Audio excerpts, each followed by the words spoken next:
उस भयंकर राक्षस की यह बात सुनकर सीता जी को बड़ी पीड़ा हुई। उन्होंने दीन वाणी में बड़े दुख के साथ धीरे धीरे उत्तर देना आरंभ किया। उस समय सुंदर अंगों वाली पतिव्रता देवी तपस्विनी सीता दुख से आतुर होकर रोती हुई कांप रही थीं और अपने पतिदेव का ही चिंतन कर रही थीं। पवित्र मुस्कान वाली विदेह नंदिनी ने तिनके की ओट करके रावण को इस प्रकार उत्तर दिया।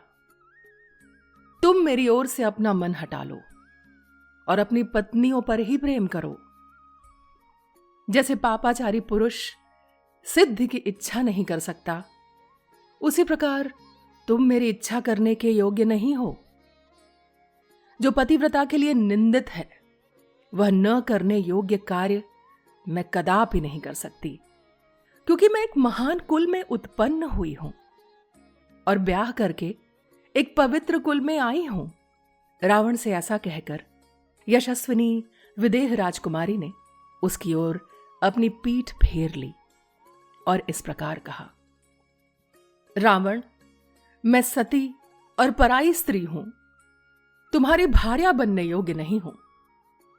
निशाचर, तुम श्रेष्ठ धर्म की ओर दृष्टिपात करो और सत्पुरुषों के व्रत का अच्छी तरह पालन करो। जैसे तुम्हारी स्त्रियां तुमसे संरक्षण पाती हैं, उसी प्रकार दूसरों की स्त्रियों की भी तुम्हें रक्षा करनी चाहिए। तुम अपने को आदर्श बनाकर अपनी ही स्त्रियों में अनुरक्त रहो। जो अपनी स्त्रियों से संतुष्ट नहीं रहता तथा जिसकी बुद्धि धिक्कार देने योग्य है, उस चपल इंद्रियों वाले चंचल पुरुष को पराई स्त्रियां पराभाव में पहुंचा देती हैं, उसे फजीहत में डाल देती हैं। क्या तुम्हारे यहां सत्पुरुष नहीं रहते हैं? अथवा रहने पर भी तुम उनका अनुसरण नहीं करते हो, जिससे तुम्हारी बुद्धि ऐसी विपरीत एवं सदाचार शून्य हो गई है? अथवा बुद्धिमान पुरुष जो तुम्हारे हित की बात कहते हैं, उसे निसार मानकर राक्षसों के विनाश पर तुले रहने के कारण तुम ग्रहण ही नहीं करते हो। जिसका मन अपवित्र तथा सदुपदेश को नहीं ग्रहण करने वाला है, ऐसे अन्यायी राजा के हाथ में पड़कर बड़े बड़े समृद्धशाली राज्य और नगर नष्ट हो जाते हैं।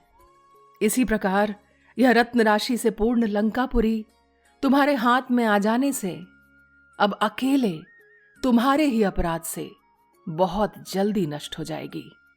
रावण, जब कोई अदूरदर्शी पापाचारी अपने कुकर्मों से मारा जाता है, उस समय उसका विनाश होने पर समस्त प्राणियों को प्रसन्नता होती है। इसी प्रकार तुमने जिन लोगों को कष्ट पहुंचाया है, वे तुम्हें पापी कहेंगे और बड़ा अच्छा हुआ जो इस आताताई को यह कष्ट प्राप्त हुआ, ऐसा कहकर हर्ष मनाएंगे।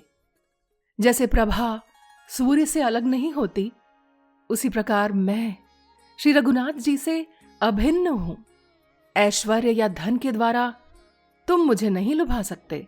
जगदीश्वर श्री रामचंद्र जी की सम्मानित भुजा पर सिर रखकर अब मैं किसी दूसरे की बाह का तकिया कैसे लगा सकती हूं?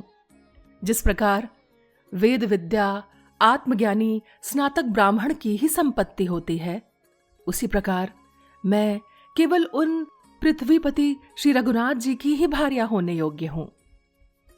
रावण, तुम्हारे लिए यही अच्छा होगा। जिस प्रकार वन में समागम की वासना से युक्त हथनी को कोई गजराज से मिला दे, उसी प्रकार तुम मुझ दुखिया को श्री रघुनाथ जी से मिला दो।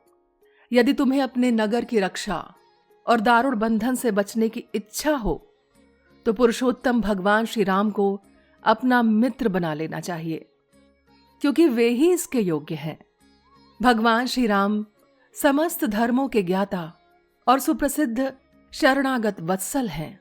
यदि तुम जीवित रहना चाहते हो, तो उनके साथ तुम्हारी मित्रता हो जानी चाहिए। तुम शरणागत वत्सल श्री राम की शरण लेकर उन्हें प्रसन्न करो और शुद्ध हृदय होकर मुझे उनके पास लौटा दो। इस प्रकार मुझे श्री रघुनाथ जी को सौंप देने पर तुम्हारा भला होगा और इसके विपरीत आचरण करने पर तुम बड़ी भारी विपत्ति में पड़ जाओगे।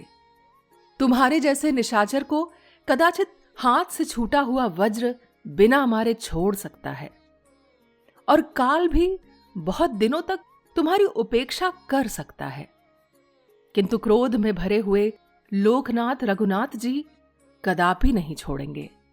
इंद्र के छोड़े हुए वज्र की गड़गड़ाहट के समान तुम श्री रामचंद्र जी के धनुष की घोर टंकार सुनोगे।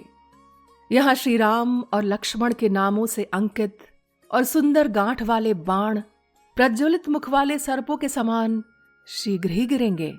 वे कंक पत्र वाले बाण इस पुरी में राक्षसों का संहार करेंगे, इसमें कोई संशय नहीं है। वे जिस तरह बरसेंगे कि यहां तिल रखने की भी जगह नहीं रह जाएगी।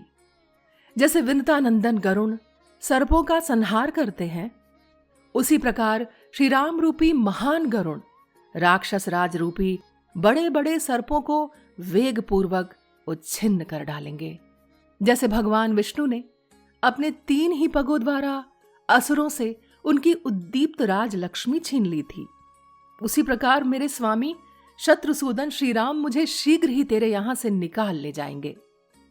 राक्षस, जब राक्षसों की सेना का संहार हो जाने से जनस्थान का तुम्हारा आश्रय नष्ट हो गया और तुम युद्ध करने में असमर्थ हो गए, तब तुमने छल और चोरी से यह नीच कर्म किया है।